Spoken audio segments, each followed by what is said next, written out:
Claudia let Leben in 3 Minuten abschnitten. Die Zeit, die es braucht, zwei Eier zu braten. Die Zeit, die Ampeln der Bundesstraße 9 braucht, umzuspringen. Die Zeit, die 7-jähriger Sohn Tobias braucht, nach dem Treppensteigen zu ihrer Wohnung im zweiten Stock nicht mehr nach Luft zu ringen. Das Leben war kein Ries. Für Claudia war es ein Beilands. Miet, Lebensmittel, die Stromrechnung, die Zuzahlungen. Es war ein Standages, Zimmerben Spiel, unsichtbares Geld von einer Spalt in die Andir zu schieben, nur das Licht brennen und ihren Jungen atmen zu lassen. Sie arbeitet die Spachigten zum rostigen Löffel, einem Diner in der Auffahrt zur Autobahn. Es war die Art von Leben, die dauerhaft nach verbranntem Kaffee und Industrieniger roch. Nicht glamouros, aber das Trinkgeld war bar, und bargeld konnte von in Kassabureaus nicht gepfändet werden. Ihr Stammgast waren ein Mischung aus Fernfahrern, Nachtschwärmern und dem örtlichen Chapter der Hells Angels. Die meisten Kellnerinnen mieden die hintere Eck, wenn die Biker hineinkamen. Sie waren laut. Sie trugen schwer Lederwesten mit Totenkopfen und dicken Rockkern. Sie nahmen viel Platz und verströmten ein Lassage Bedrohlichkeit, die den Diner-Manager in seinem billigen Anzug schwitzen ließ. Aber Claudia stört das nicht. Für sie waren es einfach hungrig Kerl, die steak blutig und ihr Tas immer voll machten. Der einschüchternst von allen war Griff. War der Sergeant at Arms, Titel, den Claudia nur kannte, weil sie einmal gefragt hat, warum immer mit Blick zur Tür saß. Griff war Berg von einem Mann mit einem Bart wie Stahlwohl und Nacheln, die mit einem Sternbild Verblaster, zerklüfter Narben übersat waren. Sprach nicht viel. Muster auch nicht. Der Kaffee ist frisch, Griff, pflegt Claudia zu sagen und stellt ein schwer weiß Tas auf den Risopeltisch. Weiß ich zu schätzen, Claudia, brummte sein Stimme klang wie Reifen auf Kies. Ließ immer einen 20-Euro-Schein unter seinem Teller liegen für ein Essen, das acht kostet. Mott nie viel aufhebens darum. Claudia mott nie viel aufhebens daraus, es entzunehmen. Es war ein stilles Einverständnis zwischen zwei Menschen, die wussen, wie hart einen die Welt zermürben konnte. Aber die 20 € Trinkgelder reichten nicht mehr aus. Tobias war mit einer Aortenklappenstenose gebern wardens. Jahrelang war es ein Herzgeräusch gewesen, etwas zum Beobachten, ein Schatten auf einem Röntgenbild. Doch in den letzten 6 Monaten hat der Schatten Sohn bekommen. Tobias Lippen trugen einen dauerhaften, erschreckenden Blotten. Wollte nicht mehr spielen. Wollte nicht mehr essen. Verbracht sein Nachmittag zusammengerollt auf dem Second-Hand Sofa und schaut mit hohlen, erschöpften Augen fern. Der Wendepunkt kam an einem eiskalten Dienstagmorgen im neonbeluchten Büro eines Kinderkardiologen im städtischen Klinikum. Dr. Schultz war ein guter Mann, aber ein Mann, der von einem auf Profit ausgelegten System gefesselt war. Saß Claudia gegenüber und klappte mit einem silbernen Stift auf ein Dickakt. Die Klapp versagt, Claudia. Dies war schnell, sagt Schultz, ohne in die Augen zu sehen. Wir können uns nicht länger auf die Medikament verlassen. Braucht die Ersatz op, dies war bis Ende des Monats. Claudia spürt, wie das Blut aus dem Gesicht wich. Sie klammert sich in die Kante de billigen Plastikstools. Okay, wann setzen wir den Terminen? Schultz suffst und sah endlich auf. Ich have den Antrag in ihr Krankenkasse geschickt. Sie haben die Vorabgenehmigung abgelehnt. Das Wort abgelehnt schmeckt nach Asche. Warum? Sie stufen die Spezialbiologist Klapp, die wir für sein Alter brauchen, als experimental ein. Sie verlangen ein mechanisch Klapp, aber Tobias Guib wird das nicht mitrigen. Ich habe zweimal Widerspruch eingelegt. Hoot morgen haben sie wieder abgelehnt. Claudia bekam keine Luft mehr. Die steril Luft im Büro fühlt sich unmöglich dunnen. Also, was machen wir? Schultz legt ein Blatt Papier auf den Schreibtisch und schab es zu Es war kein Befundbogen. Es war ein detaillierter Kostenveranschlag der Klinikverwaltung. Wenn die Kasse nicht zahlt, verlangt das Krankenhaus ein Anzahlung aus eigener Tasche, beaver sie den op soll bucken, sagt Schultz, sein Stimme angespent vor echtem Bedorn. Ich have es geschafft, dass der Chirurg auf sein Honorar verzicht, aber die Klinikkosten, der Anästhesist, die Klapp selbst. Claudia sah auf die fett gedruckt Zahl am Ende der Seite. 85.000 Euro. Nicht die Gesamtkosten, die Anzahlung, völlig 48 Stunden vor der Aufnahme. Ich have kein 85.000 Euro, flüstert Claudia. Es klang absurd, es laut auszusprechen. Sie hat nicht einmal 800. Sprechen Sie mit der Verwaltung. Sprechen Sie mit der Sozialstelle, drängt Schultz sanft. Aber Claudia, die sind langsam, und Tobias hat keine Zeit. Der Rest des Tages verging wie im Nebel aus Warteschleife Musik, automatisken Anzeigen und dem herablassenden Mitgefühl von Klinikverwaltern. Claudia saß im Verwaltungsbüro, ihren billigen Wintermantel sich gewickelt, und bat ein Frau namens Frau Hoffnung einen Ratenplan. Es tut mir leid, Frau Berger, sagt Hoffmann und rückt ihr Brill zurecht. Sie sah nicht leidtragend aus, sie sah gelangweilt aus, die Klinikrichtlinie schreit strikt vor, das Elective Eingriff, das ist nicht elective, fuhr Claudia dazwischen, ihr Stimme brach. Ist 7. Sein Herz bleibt stehen. Wie soll das elective sein? Im Sinn der Versicherung gilt alles, was nicht über die Nothoffnung erfolgt, als elective, lehrt Hoffmann Herrenter, ein Konzernmarionette, die Bilanz schützt. Und die Anzahlung können wir den op soll nicht reservieren. Ich kann Ihnen einen Antrag auf staatliche Hilfe geben, aber die Bearbeitungszeit beträgt 6 bis 8 Wochen. 6 bis 8 Wochen. Tobias war in 3 Tat. Claudia verließ das Krankenhaus, die klein, zerbrechlich Hand ihres Sohns haltend. Die Rechnung war gemacht. Die Bilanz war geschlossen. Die Welt hat einen Preis auf das Leben ihres Kindes geklärt, und sie konnte in sich nicht leisten. Claudia winkt nicht. Wienen war ein Luxus für Menschen, die ein Sicherheitsnetz hatten, das sie aufhing, wenn sie fielen. Stattdessen ging sie zur Arbeit. Der Diner war in diesem Freitagabend voll. Die Luft war schwer vom Geruch gebratner Zwiebeln und dem Klappern von Besteck. Claudia bewegt sich wie eine Maschine, nahm Bestellungen auf, wischt Tischche ab, schenkt Kaffee nach. Aber ihr Gedanken waren weit weg, gefangen in einem sterilen Krankenhauszimmer, starrend auf ein Blatt Papier mit einer unmöglichen Zahl darauf. Die Hells Angels saßen in ihrer oblichen Eck.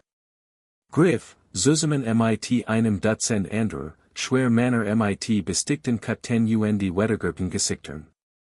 Sie lachten über irgendetwas, ihr tiefen Stimmen durchschnitten den Lärm des Diners.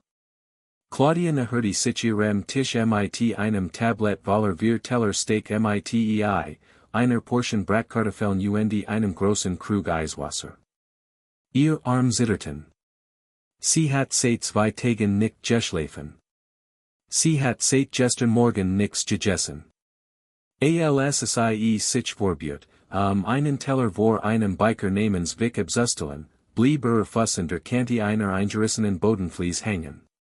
Nachel nicht das Tablett kippt. Die Schwerkraft erledigt den Rest.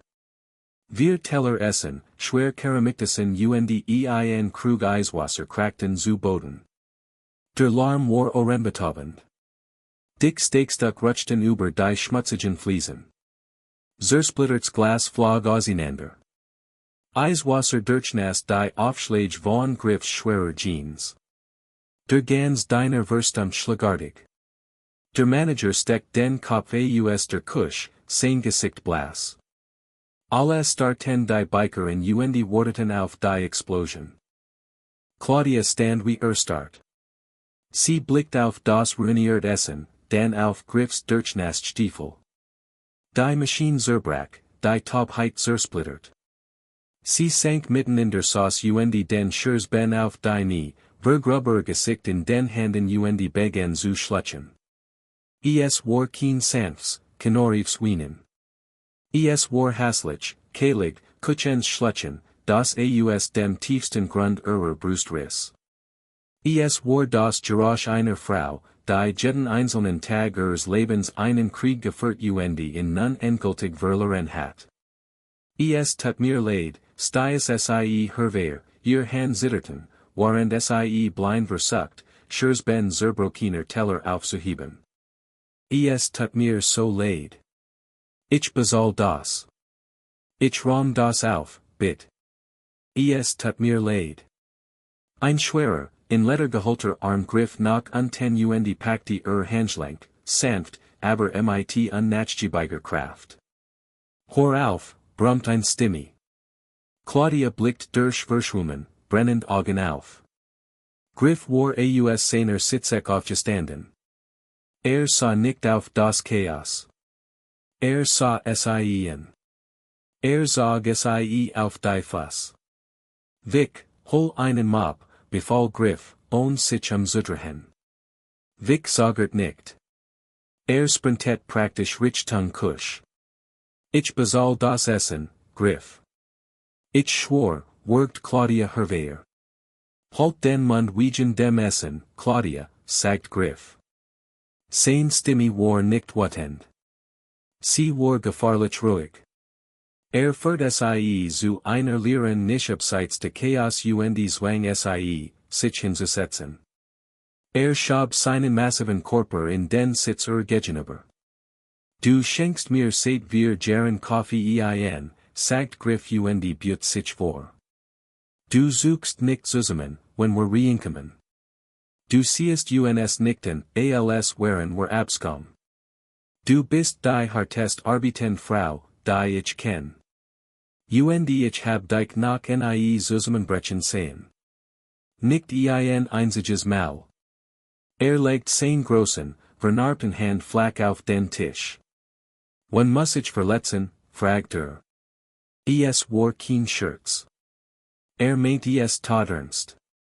Claudia stiess Foix, bitters Lachen aus, du kannst kein Krankenkasse verprügeln, Griff. Versuches mit mir. Der Dam Brock. Claudia hat nicht vorgehabt, ihm zu erzählen. Sie wollte kein Mitleid, aber die Erschöpfung riss ihren Stolz weg. Sie erzählt ihm alles. Sie erzählt ihm von dem blauen Schimmer auf Tobias Lippen, der versagenden Klapp, Dr. Schultz, der Abelnung durch die Kasse der Kalten, harten Zoll Ende de Kastenbranschlags. 85.000 Inch, wiederholt Griff Lies. Blinzelt nicht. Starrut sie nur in verarbeitet die Information. Bis Dienstag, flustert Claudia wischt sich mit einer billigen Papierserviette das Gesicht ab. Wenn ich den Scheck nicht bis Dienstagmorgen have, sagen sie den op Salab, ich nehme meinen Jungen mit nach Hause zum Sterben. Griff schwieg lang. Der Diner hat langsam wieder seinen normalen Trott aufgenommen, obwohl die Lut nach immer nervos Blick zu nicht warfen. Schließlich stand Griff auf. Griff in sein Tasch, zog ein dicks Bundle Skein heraus warf einen 50 auf den Tisch. Nimm dar ein paar Tage frei, Claudia, sagt Griff. Richtet sein Kut, den großen geflügelten Totenkopf, der sich über seinen breiten Rücken erstreckt. Sei bei deinem Kind. Macht kein Versprechen. Bot kein Leer Phrase wie es Word schon gut an. Dreht sich einfach Jing zur Terhinos. Sekunden später erschüttert das Drohnen eins Dutzend schwerer Weiseleiner die deiner Fenster, alssie auf die Dunkel Autobahn einbogen. Claudia sah den roten Rücklichter nach, die verschwanden. Sie schätzt das auf ihn aber sie kannte die Realität. 85.000 waren ein Phantom. Ein Soll, die es in ihrer Welt nicht gab. Oder in Griffs Welt. Das Wochenende war ein langsamer Marsch zur Hinrichtung. Der Montagmorgen brachen, grau und bitterkalt. Claudia packte ein klein Tasch für Tobias. Sie hatten einen Termin 12 bei Dr. Schultz, nicht für die Operation, sondern für Palliativversorgung, zu besprechen, wie man Tobias in seinen letzten Wochen möglichst beschwerde frei halten konnte. Sie saßen im Wartezimmer der Kinderkardiologie. Ein sterler, heller Lukter Raum mit-Cartoon von Malerien, die zutiefst verhunend wirkten. Tobias schlief in seinem Rollstuhl, ein Sauerstoffkanal seinen kleinen Ohren gewickelt. Sein Atem ging flach. Claudia hielt ein Klembret mit-Entlassungs und Hospicepapieren. Der Stift in ihrer Hand fühlt sich als Word 50 Kilo wiegen. Wenn sie unterschrieb, war es vorbei. Sie starrte auf die gepunktete Linie, ein Train rollt ihr Wange hinunter und traf das Papier. Plötzlich vibriert der Boden unter ihren Stiefeln. Zuerst schwach. Ein tiefes, rhythmisches Beben. Das Wasser in einem nahen Cooler krauselt sich. Das Klinikpersonal hinter dem Empfangsstresen hielt in und blickt zur Deck. Das Beben wurde zu einem Rumpeln. Das Rumpeln wurde zu einem Drohnen. Es klang nicht wie Wirker. Es klang wie ein Erdbeben. Es klang wie rollender Donner, gefangen im Klinikparkhaus. Frau Hoffmann, die Verwaltungsleiterin, trat aus ihrem Glasbüro und runzelt tief die Stirn. Was zum Teufel ist das für ein Krach, fordert sie. Claudia antwortet nicht. Sie stand auf, Herz hämmert gegen ihr Rippen. Sie erkannt dieses Geräusch. Am Ende de langen Korridors sichten die automatischen Skibetüren de Haupteingangs auf, und blieben offen. Sicherheitsleute liefen durcheinander, ihr Funkgerät krochsten, aber sie wichen sofort zurück und drückten sich gegen die Wände. Durch die Depelter marschiert ein mehr aus schwerem Leder, denim und Stahlketten. Es war nicht nur Griff. Es waren nicht nur Sainswolf Stammgast. Es waren 60 Männer. 60 wohlpatched Mitglieder der Hells Angels. Sie gingen in perfekter Formation. Ein erschreckend, unaufhaltsam Phalanx massiver Stiefel, die im Gleichklang auf das poliert Krankenhauslinoleum schlugen. Der Klang ihrer Schritt halt von den Wanden weiter und übertant das sanft Aufsichtssignal und das erschrocken Kutschen de Pflegepersonals. Sie sahen die Arzt nickten. Sie sahen die Sicherheitsleute nickten. An der Spitze des Zugs ging Griff. Blieb mitten im Wartezimmer stehen. Die 59 Männer hinter ihm stoppten einen Sekundenbruchteil später. Die Derfolgen still war vollkommen. Griff blickt sich im Raum sein Augen hart und kalt, bis Claudia entdeckt, wie sie erstart neben Tobias Rollstuhl stand. Sein steif Haltung lockruht sich ein Winzigkeit. Gab ein Naps, fests nicht ken. Dan wand Griff seinen massiven Körper dem Glasbüro der Verwaltung zu. Sah Frau Hoffmann direkt in die Augen, deren Gesicht vollkommen weiß geworden war. Schrei nicht. Droht nicht. Ging einfach zur Glasscheibe, griff in sein Lederwest und nalt einen dicken, schweren Manila Umschlag auf den Tresen. Ich glaub, grummelt Griff, sein Stimme trug durch den vollkommen stillen Raum, sie haben ein Anzahlung zu bearbeiten. Frau Hoffmann stand vollkommen erstarrte. Ihr Finger schwebten über der Tastatur, als hat sie Angst, die Plastiktasten konnten sie verbrennen. Griff hielt weiter blickintakt. Klopfte mit einem dicken, Schwieligen Finger auf den schweren Manila Umschlag, den gerade durch die Glasscheibe gesteben hat. Machen Sie ihn auf, sagt Sie streckt die Hand aus, ihr Hand zittert so heftig, dass sie mit dem einfachen Metallverschluss herumfummelt. Als endlich gelang, den Umschlag zu kippen, war es kein Michelloser Bankscheck oder ein Überweisung, die auf ihren Michellosen Schreibtisch glitt. Es war ein Berg aus Bargeld, mit Gummibandern gebundelt Stapel von 100 Euro Skynen, circa 20 dick, ungleichmäßig Siegel aus 50 die außerhin, als waren sie glattgebügelt wardens, rollen zerknitteter 10 Das Geld rock nach Benzin, abgestandenem Zigarettenrock, verschüttetem Bier und altem Leder. Es war die physisch, unbestreitbar Manifestation von drei Tagen, in denen alte Schuden eingetrieben, Chapter Kassen gelehrt und der Hut durch fünf verschiedene Landesverben gericht wardens war. Frau Hoffmann starrut auf den chaotischen Geldhaufen. Konzernprogramm braucht kurzietig zusammen. Mein die Klinikrichtlinie bezüglich Berinselungen über 10.000 Euro erfordert ein Bunds, sollen CES, Unterbrachgriff. Lehnt sein schweren Unterarm gegen den Tresen. Das Verstarkt Glas gab ein deutliches, gequältes Achsen unter seinem Gewicht von sich. Ihr Richtlinie sagt, sie brauchen 85.000, den Soll zu bucken. De liegen 90.000 auf dem Tisch. Die zusätzlichen 5 sind dafür, dass ihnen das experimentelle Medikament nicht ausgeht, das der Junge braucht, weiteratmen zu können, waren sie in Vorbereiten.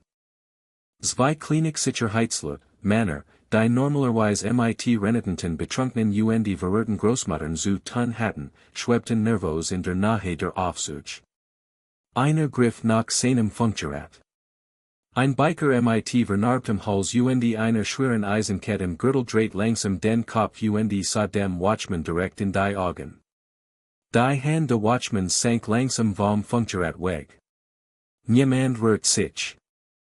Claudia drank sich durch die Wand aus Lederwesten. Die Männer machten sofort Platz, traten mit stillem, bewusstem Respekt zur Seite. Sie griff nach der Kante de Empfangstresens und starrut auf den Geldhaufen. Die Rechnung ergab keinen Sinn. Die Realität ergab keinen Sinn. Griff, flüstert Claudia, ihr Stimme brach.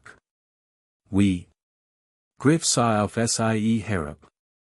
Die Kult, einstückten Mask, die für den Rest der Welt trug, lockrut sich einen Hotch. Hab den Jungs unten in Duisburg und oben in Hamburg gesagt, wir haben eine Situation, sagte schlicht, als wir über das Wetter reden. Wir haben ein paar Anruf gemacht, ein paar Sachen verkauft, ein paar Fäden gesichert. Stellt sich raus, ein ganz Mensch curl wissen ein heiß Tass Kaffee von einer Frau zu schätzen, die sie wie Menschen behandelt. Beaver Claudia antworten konnte, schwangen die schweren Holsteren zur Kardiologie auf. Dr. Schultz eilt ins Wartezimmer, ein Stethoskop schlug gegen seinen Hals. Blieb abrupt stehen, als die 60 Biker in seiner Lobby warnen. Dann sah Claudia, die Verangsteit Verwaltungsangestellte und den riesigen Geldhaufen auf dem Tresen. Schultz geriet nicht in Panik. Ging direkt zur Glasscheibe, nahm ein mit Gummiband gebendelts Bundle Hunderter und ließ die Kante schnalzen. Sah Frau Hoffmann an.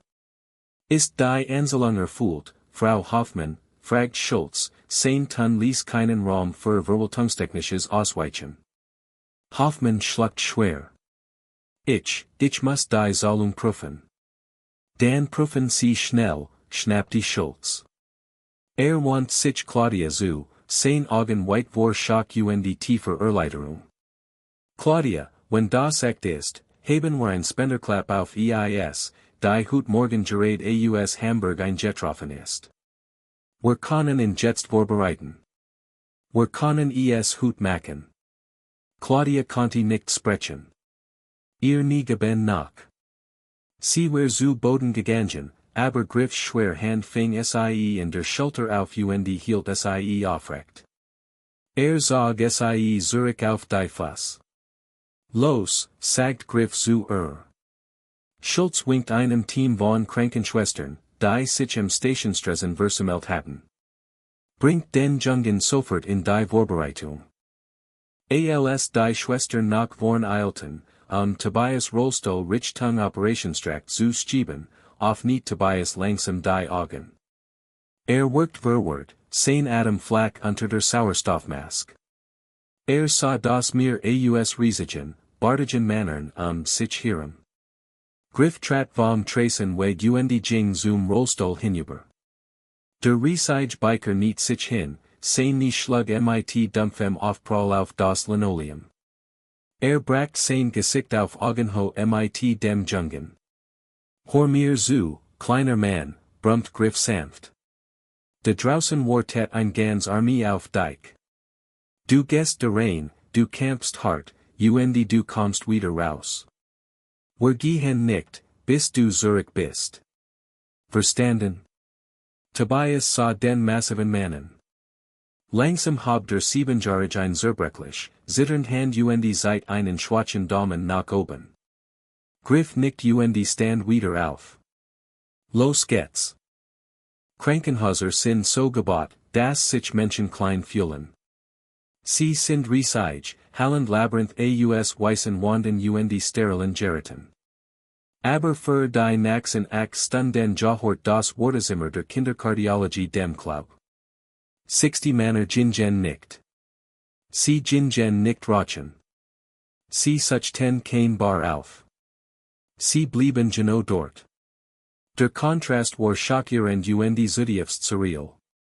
Massiv, mit Bandentatuierungen bedeckt Männer saßen auf zu kleinen, bunten Plastikstühlen für Kinder. Sie blätterten durch alte Ausgaben von Kinderzeitschriften und Elternmagazinen. Sie tranken schrecklichen, bitteren Kaffee aus winzigen Styroporbechern und holten sich gegenseitig in Voyager still Nachtschub. Die Krankenschwestern, anfangs Verangsteit, bekannten bald, dass sie mit den hofflichsten, folgsamsten Gassen zu tun hatten, die das Krankenhaus je gesehen hat. Als ein Hausmeister kam, den Boden zu wischen, haben sich 60 schwer Stiefelpaar gleichzeitig in die Luft, ein einziges Wort beschwört. Claudia saß in der Ecke und starrte auf die Uhren der Wand. Der Sekundenzeiger schwang in einem endlosen, qualenden Kreis. Jed's Ticken war wie ein Hammerschlag gegen ihren Schädel. Griff saß auf dem Stuhl neben bot keinen leeren Trosten. Sagt nicht, es wird schon gut werden. Wusste es besser, als Versprechen zu machen, die nicht persönlich durchsetzen konnte. Aber seine Anwesenheit, die schier unbeweglich Maß von ihm, war ein Anker in einem Raum, der sich anfühlt, als wird außer Kontrolle geraten. Stund 4, Stund 5, Stund 7. Die Nachmittagsen vor den großen Krankenhausfenstern which der Dämmerung und Wurf lang, blaues Schatten über das Linoleum. Die Entspannung im Raum wird dichter. Die Biker horten auf zu lesen. Die Lesen Gespräch verstummten. Das einzige Geräusch war das leise Summen der Automaten am Ende der Flurs. Genau 1914 klickten die schweren Holztüren zu den Operationssälen auf. 60 Kopfe führen zu dem Geräusch hirem. 60 Männer standen wie ein Mann auf. Das Kratzen der Plastikstuhl über den Boden klang wie ein Steinschlag. Dr. Schulz trat heraus. Hat seinen sterilen Kittel durchzählt, aber sein Gesicht war tief gezeichnet von Erschöpfung. Zog sein OP Hab und fuhr sich mit der Hand durch das Fußhaar. Blickt auf die Wand aus Bikern, dann fand Claudia in der Mensch. Claudia hört auf zu atmen. Die Bilanz ihres Lebens hing in einer erschreckenden Leer. Schulz holt tief Luft. Ein langsames, echtes Lächeln durchbrach sein Erschöpfung. Die Klapp hat gehalten, sagt Schulz, sein Stimme halt durch den stillen Raum. Sein Rhythmus ist kraftig. Sein Blutdruck ist stabil. Wir bringen in zur Beobachtung auf die Intensivstation. Aber Claudia, es wird ihm gut gehen. Wird ein langes, gesundes Leben führen. Ein Lot riss sich aus Claudias Kelle. Ein erstigter, kutschender Aufschrei purer Erlösung. Sie bedeckt ihr Gesicht mit den Händen und sanken die Wand. Das Wortezimmer brach nicht in Jubel aus das waren kein Männer, die mit High Fives und Geskrai feierten. Stattdessen ging ein Kollektivs, schweres Sufsen durch die Mensch. Breit Schultern sackten herab, angespannte Kiefer entspanten sich. Ein paar Männer klopften sich still gegenseitig auf den Rücken. Griff sah Dr. Schulz und gab ihm ein langsames, anerkennens Nicken. Dan wandte sich Claudia zu. Auftrag erledigt, sagt Griff leise. Claudia griff nach dem dicken Lederever seiner Kute. Sie hat kein Wort. Es gab kein Wort in der Deutschen Sprache, die schwer genug waren, dies Wege auszugleichen. Sie sah nur zu ihm auf, Gesicht nass von Tränen, und druckt das Leder. Danke, flüsterte sie. Griff legt sein massive Hand für einen kurzen Moment über ihr. Kummer dich den Jungen, Claudia. Wir sehen uns, wenn du wieder auf dem Dienstplan stehst. Trat zurück und sah die Männerin.